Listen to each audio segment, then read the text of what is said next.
मुझे जाने दो, दूर रहो मुझसे, मत लो मुझे।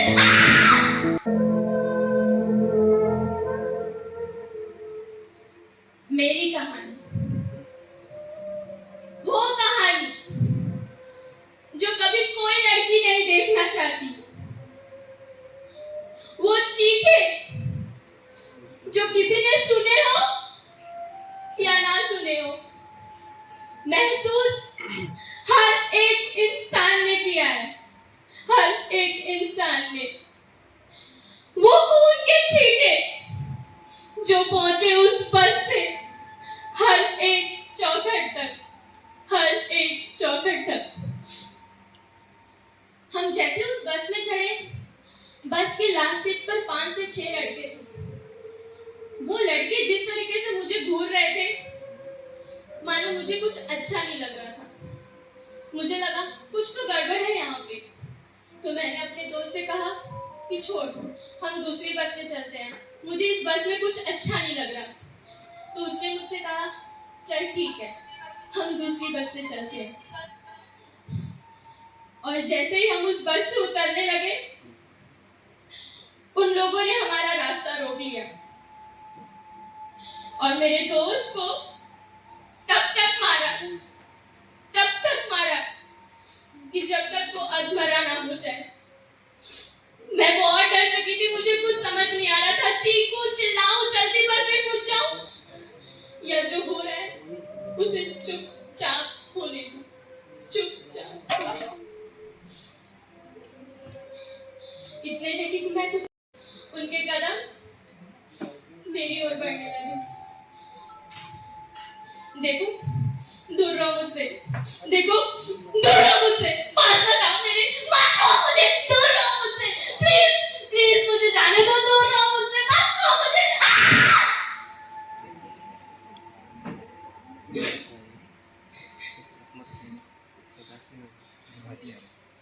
मैं चीखती रही, चिल्लाती रही, छोड़ दो मुझे, जाने दो। पर उन लोगों को मुझ पे थोड़ी भी दया नहीं आई, उन्हें मुझ पे थोड़ी भी रहम नहीं आई, थोड़ी भी रहम नहीं आई। मैंने अपने बचाव में हाथ पैर भी चलाए, मगर जानते हैं आप सब, मुझे शांत करवाने के लिए उन लोगों ने उस बस में एक रखी हुई लोहे की रॉड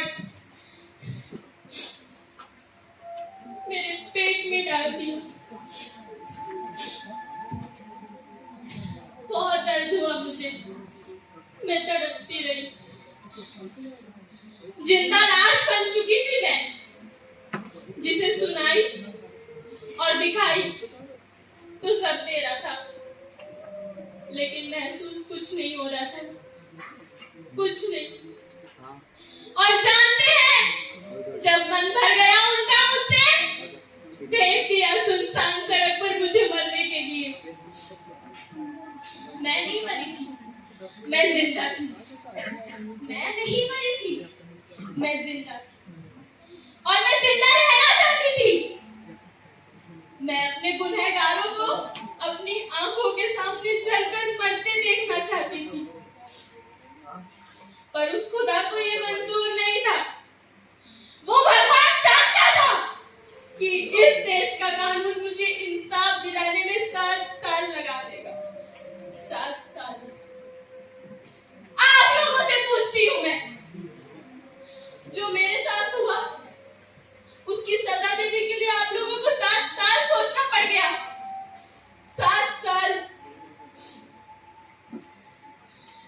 डोली उठाना चाहते थे मेरे माँ बाप मेरी, जिन्होंने उठाई मेरी अर्थी, लाल चूनर से सजाना चाहते थे वो मुझे, मेरे माँ बाप ने मुझे सफेद चादर ओढ़ाई।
छठे को 3 साल की सजा देकर छोड़ दिया गया।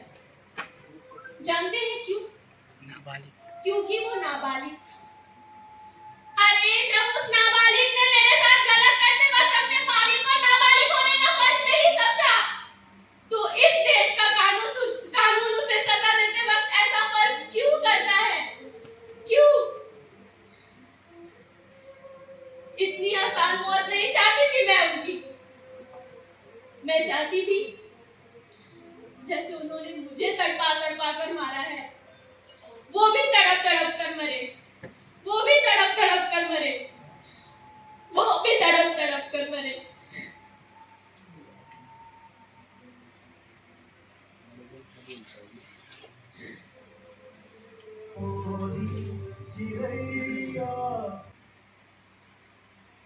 वैसे तो हम सबको पता है कि ऐसे टाइम पे हमारा साथ देने के लिए वहां कोई नहीं होता। अगर कोई हमारी मदद कर सकता है तो वो हम खुद हैं।